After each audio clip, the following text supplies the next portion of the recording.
And we are back today with Pat Wesolowski, who is the homeschool specialist at Bryan College. And last episode, she filled us in on the college application process and some of the pointers that she has about that, as well as her own experience homeschooling 9 kids. So that was really great. If you have not listened to that or watched it, then please go back because it's full of great nuggets. Today, Pat, thanks again for being here. I don't know if I thanked you the first time around, but thanks for being here. I want to change gears a little bit and talk about scholarships, because that's probably one of the biggest questions that homeschool parents have is how do homeschoolers get scholarships? So from your vantage point of being in the college admissions world, tell me, how does that happen and what are some pointers that you would have? And that's the important question, isn't it? How are we going to pay for college? How are we going to be able to afford it? And scholarships are a great way. In fact, I love it when I teach a workshop and the students, usually I just speak to the parents, but I love it when the students come in because I tell them, if you prepare well and plan and get the test scores or the GPA you need, these scholarships are going to earn you far more than you could ever earn if you worked full-time in high school. You know, they just are. The students need to realize that, take that seriously, and help mom and dad by being invested in that opportunity. Kids who are told you're going to go take the ACT 5 times who aren't motivated may not ever improve their score at all. But when they realize what that could mean for them and the opportunities they could open up for them. So pre-COVID, most colleges used college exam scores from the ACT and SAT, and now we have the new CLT to determine the merit awards, the academic awards, scholarships. Now with COVID, many colleges, including Bryan, are now test optional, which means we'll look at the score. We're not test blind. We'll look at it, but we don't require it. We're looking at the GPA. For some students, for my 3 students who were straight A students, that would have been fantastic news for them because they have great GPAs. They did not take tests. They're just not good test takers because we didn't spend much time on that. I mean, that's probably not the only reason, but it's a big reason. So that's good news for a lot of students that the colleges are looking at GPAs, not tests right now. The whole fiasco with ACT and SAT, first of all, they had to cancel totally because they weren't prepared to go online. CLT is online. It's still being offered virtually online. They go to great lengths to make sure the tests are taken with integrity. ACT and SAT keep canceling. I've had students drive up on a Saturday to take the test only to find out right then it was canceled. Oh my. Yeah, so they're still having a lot of snafus. So it's great that the colleges are going test optional. So the merit scholarship, the academic scholarship, is usually awarded according to GPA and test scores when they're used. Those are usually the largest scholarships at a college and university. Not always, usually.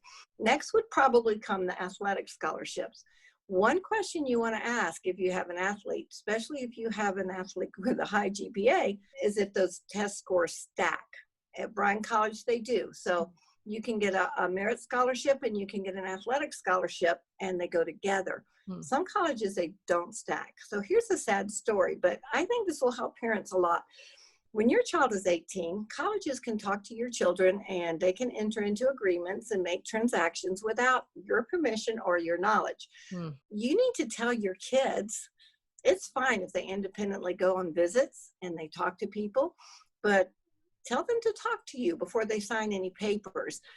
Once your student's in college, unless they sign a FERPA, which is a release for the college to be able to talk to parents, they can't even talk to you. They can take your money. That's about all they can do. And I would encourage you to have your children sign the FERPA because otherwise you might be surprised about some of the events that happen. I remember being very surprised by that though, when our oldest went to school, that I would call and ask even about the money that I was paying them. They were not allowed to tell me about the status of our account either. So anything about my student, my child, you know, they were not allowed to tell me until she signed that piece of paper. So they consider Right. your child to be their property now, and your child has to sign that piece of paper in order for the college to be willing to talk to you. So that is crucial, and get it done when you move them in, if not before. Make a point of Right. going to whatever office you need to go to and get that paper signed right away. Yes. Yeah, and we actually have one for financial aid and one for academics. So we actually have two different purposes.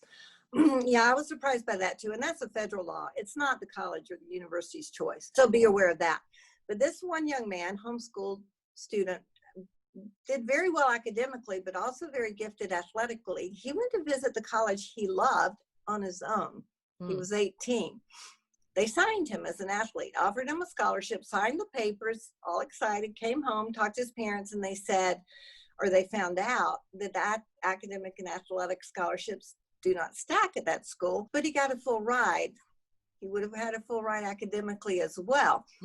Chose the athletic, signed the papers, and guess what? He got injured. Oh, So, no. scholarships aren't necessarily, I mean, most scholarships, in order to be renewed, even the academic ones, you have to maintain a certain GPA. Well, athletic, you have to stay on the team and you have to not be injured. Yeah. So you could be dropped from the team or you could be injured.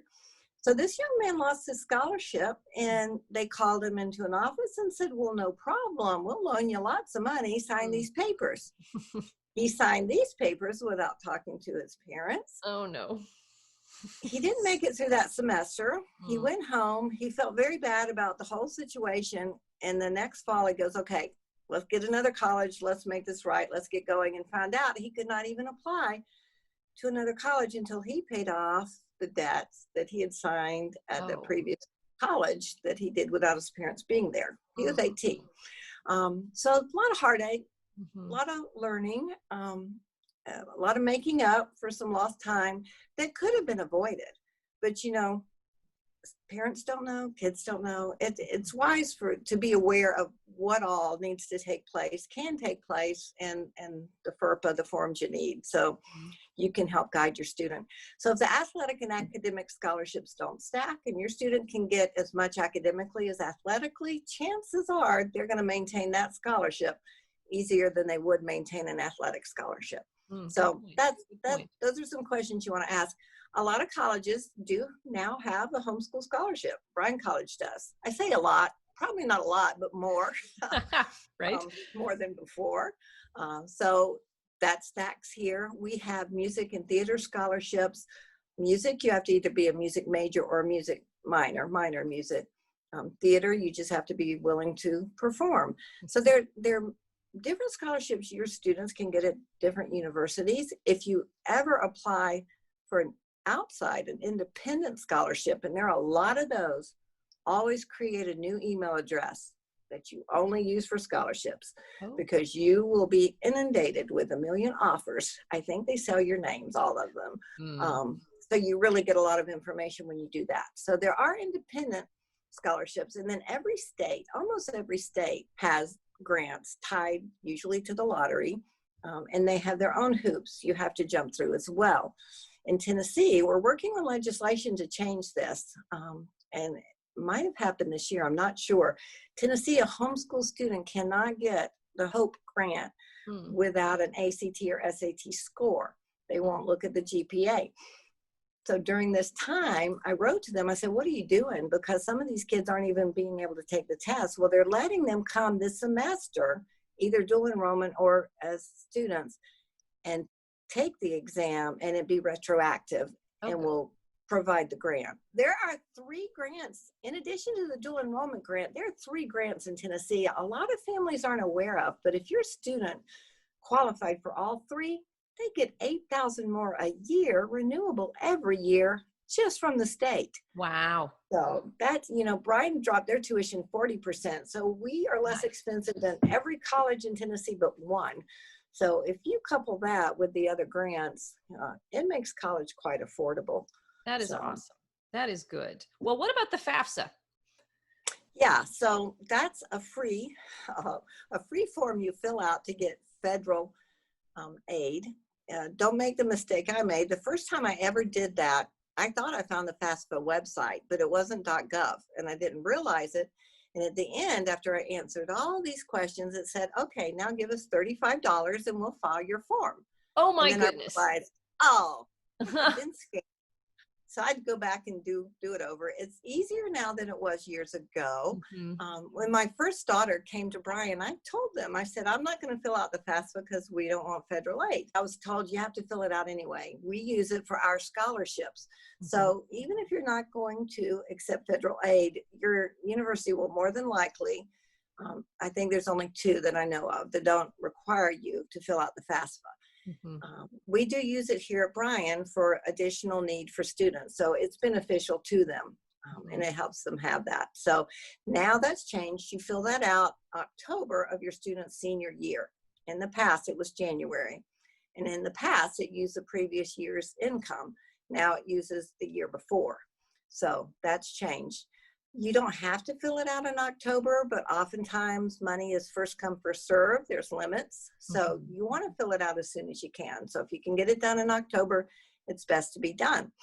I didn't realize you had to renew that every year. You do want to get that filled out in October. If you have a junior, you need to have them take the PSAT in October. The PSAT is tied to the National Merit Scholarship. Even a semifinalist will get a full tuition at Bryan College. That test takes place in October. You have to find a public or private school that will let your student take the test. Some of them will, some of them won't, but you need to start finding out now because they have to order enough test booklets. So there's one school, we're from Tallahassee, there's one high school in Tallahassee has so many homeschoolers take the PSAT, they give them their own room. So they're prepared for it, but there's some schools that won't. It's a very affordable test. It's only, depends on what the school adds on to it, $10, $15, $20, $25. Yeah. But full tuition is, if you have children who are inclined to take tests well and academically prepared, PSAT is something you shouldn't miss out on. I do and at know. that price, it's also great to have them take it sophomore year because they can.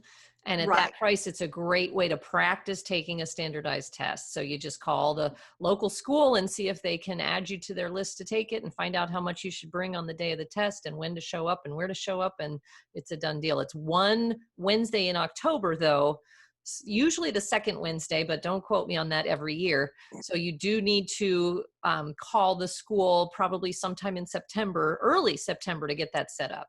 So I just wanted to put that in there since you were talking about it. Well, and that's good. And some take it even at 9th grade. It's a great way to practice. And statistics show the more you take these tests, usually your scores increase. And part of that is just getting over the nervousness and being more familiar with the tests themselves. But their website shows several dates in October. It doesn't show just one date. So look at their website. And I also know if your student misses that opportunity and has a legitimate reason, they can take the SAT with a certain code later and have it count as a PSAT. Nice. I know how hard it is to jump through that hoop, but it's on their website and they say that. But that's a test to be aware of for practice in 9th and 10th grade, for scholarship in 11th grade. Most of the other scholarships you will be, or they'll be awarded according to what your student does their senior year. And if they're athletes, they're going to be making tapes, or you should be probably making tapes of your performances in your junior year, so you can send those out. And I mean, there's scouts and agents and all. It's a whole different, world there. At Bryan, we have a scholarship event each semester for seniors who've been accepted, who qualify, and then they get more scholarship money based on an academic interview with 2 or 3 professors. In our November event, we have an essay contest, and one senior wins 4 years tuition. So 2 years ago, we had triplet homeschoolers from Knoxville enter the essay contest, and one of the 3 won the contest, and all 3 were freshmen here last year. Oh, so fun. That's a pretty cool event. I mean, 4 years tuition for 1 2-hour essay. How crazy is that? So if you have the schools in mind, in fact, one of my sons was going to transfer to FSU, and I was looking at the scholarships, and I found a scholarship that said, if you had a male heir that was at FSU in 1945, you qualify for this scholarship. Well, my father was at FSU in 1945. Oh my goodness. You may be the only one who's ever claimed this. I called the school to find out how much it was. Nobody even had heard of it. I said, it's on your website. And my sister taught at FSU, so she went up there and they said, yeah, there's a scholarship. Once he's accepted, we'll discuss that with him. And he got accepted, but then he got engaged and plans changed. And so we never found out what that one was. Go on the website of the colleges you're applying. Our website lists all of our scholarships. And for those who have high GPAs, we have an honors scholarship, honors program that brings in more money as well. So you can look for, if you're going to the college your parents went to, there may be a scholarship for that. If you have a sibling that's already been there, there may be a scholarship for that. Mm-hmm. So there's, you may be surprised at what some of the colleges offer. I was at that one at FSU. So what do you think about when to take the SAT, ACT, or CLT?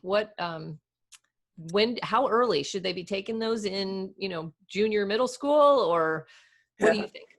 Well, the CLT, which I would have every parent look at, because Christians put that together. I was so excited when I saw we had a third option. They have a CLT 8 that 7th and 8th graders can take. They have a CLT 10 that 9th and 10th graders can take. Okay, but those would not be for college scholarships. Those are just assessment tests. No, the CLT 10 is scholarship. Oh, okay, great. 10th graders taking the CLT 10.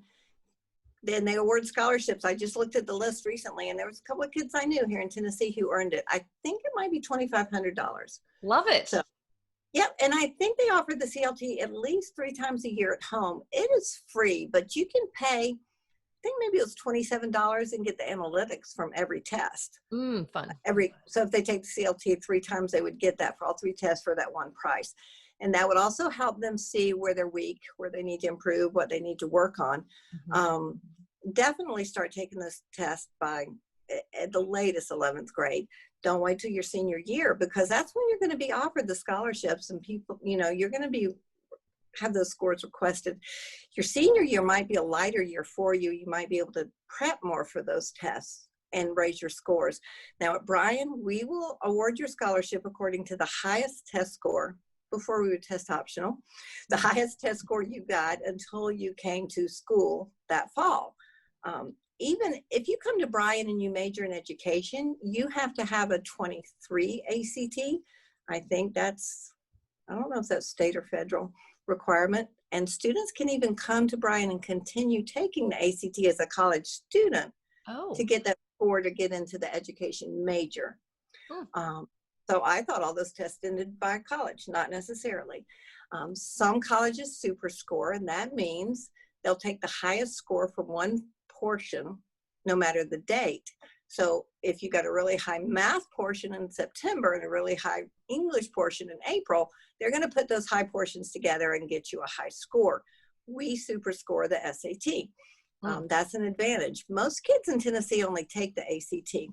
We encourage them to take them all because, one of my daughters, she liked the SAT way better. The time divisions are shorter. It's changed, so it's a little more like the ACT than it used to be. There's no science portion. But when one of my sons came home and said, Mom, you did not teach me any of that science. And then we opened a book, Princeton Review's book, Cracking the ACT, and it said, the science portion has nothing to do with the science they've learned. It has everything to do with analyzing the data they're given. My son says, I can do that. And that becomes his highest score. So there's a lot of tricks and tips, unfortunately, but they can be found out. The ACT is changing the test itself. So they're trying to make it self-super scoring. The colleges aren't real sure how they're going to deal with all of that yet. But now most of us are test optional. So that question is sort of put on the table at the moment. But I would say have them take both the ACT and SAT. And if a college accepts the CLT, definitely the CLT. So we will award the scholarship according to the highest score earned, except when we're test optional. And now we're looking at GPA. So everything changes so fast right now. So yeah, really? We won't hold you to anything either because it could change next month as well. Who knows what's headed down the pike anymore. Well, this has been wonderful, very informational. Thank you so much. I'm sure that many people listening to this will be helped as far as what to focus on as they're looking at scholarships. I know I learned a couple things I didn't know before, so that's awesome. Let's cut this one off here and come back and have one more episode. Next time, we're going to talk about preparing for college while the kid is still in high school, and then also how can we support our college student once they get there. So if you're interested in hearing those things, then come on back, guys, and thanks for being here today.